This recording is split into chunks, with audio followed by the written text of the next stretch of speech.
biggest news story of 1988 was the destruction of Pan Am Flight 103 over Lockerbie, Scotland, that killed 270 people. The U.S. government falsely informed the world that Libya was responsible for an act of terrorism. It was later proven that Iran funded the downing of Pan Am Flight 103 in retaliation for the shoot-down of Iran Flight 655 by a U.S. Navy warship 5 months earlier. The U.S. government knew that Iran was responsible, but blaming Iran for an eye-for-an-eye retaliation would demonstrate that a regional power can hit back at a superpower. It would also draw attention to the odd events that led to the U.S. Navy shoot-down of an Iranian civilian airliner flying a regularly scheduled route to Dubai. Although the United States paid reparations to families of the victims, President Bush claimed the American warship was under attack and refused to apologize. The United States Navy said the USS Vincennes was under attack while in international waters near Iran, and American sailors mistook the Iranian airline for an attacking aircraft. Members of the crew were awarded medals for this tragedy. In 1990, the captain of that cruiser, Captain Will Rogers, was awarded the Legion of Merit for, quote, exceptionally meritorious conduct in the performance of outstanding service as commanding officer from April 1987 to May 1989.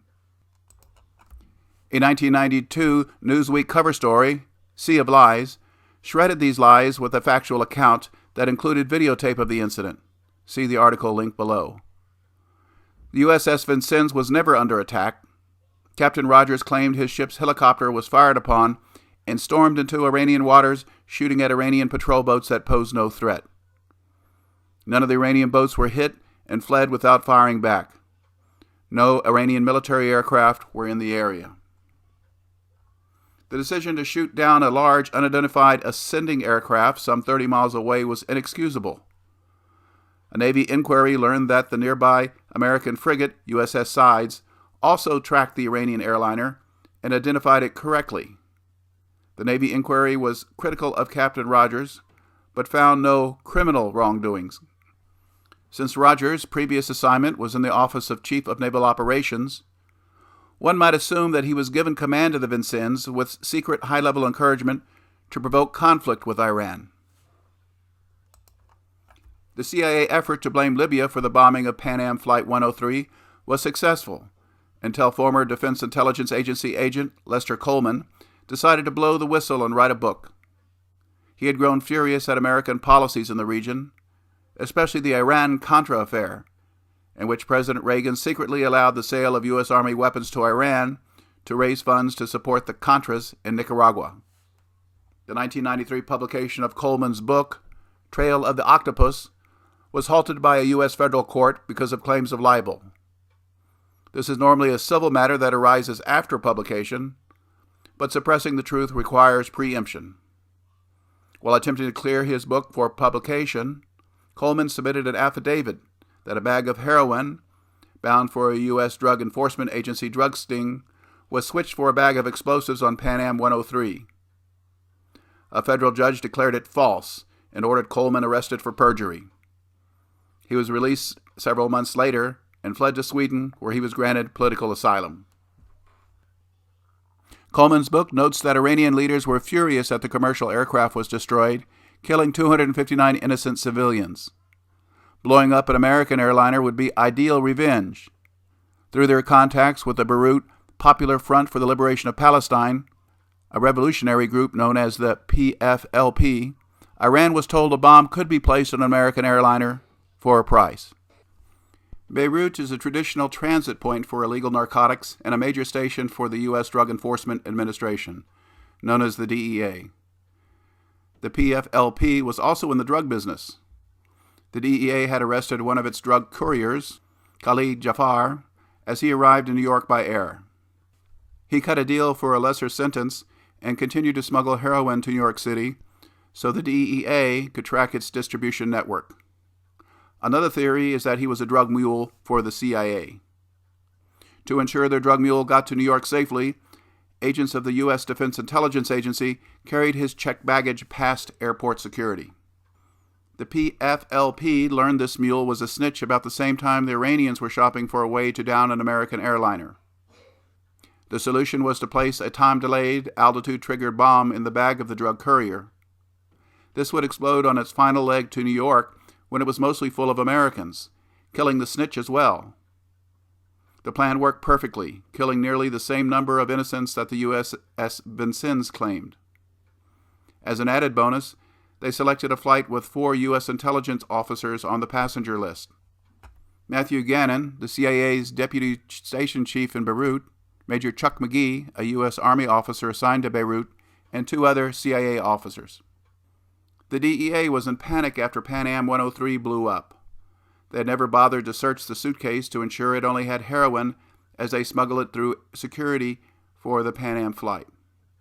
This blunder was not good for careers or America's image. In addition, the U.S. government would be humiliated if Iran were credited for revenge with the aid of duped American agents. It would also threaten to expose the truth that the USS Vincennes was not under attack when it shot down Iran's airliner, which Newsweek exposed 4 years later. Finally, the U.S. government would find it difficult to explain why Captain Will Rogers, the man responsible for the deaths of 259 Iranians, and thus indirectly responsible for the retaliatory bombing of Pan Am 103, had been awarded a medal and a hefty U.S. Navy pension. This is why Libya was blamed. The U.S. government hated Libyan leader Muammar Gaddafi. The Sandhurst-trained patriot had overthrown Libya's Anglo-American puppet king, kicked the Americans out of Wheelus Air Force Base in Libya, a premier air training base, and began buying Soviet rather than American weapons.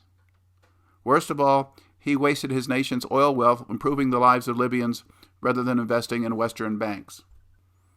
The CIA was tasked to pin blame on Libya. It announced they had found an unusual microcircuit embedded in a headscarf recovered from the aircraft wreckage in Scotland that could be used to detonate a bomb. This circuit was traced to a Swiss firm that had sold dozens to Libya. Next, they traced the scarf to a shop in Malta, where the shopkeeper remembered selling it to 2 Libyan men.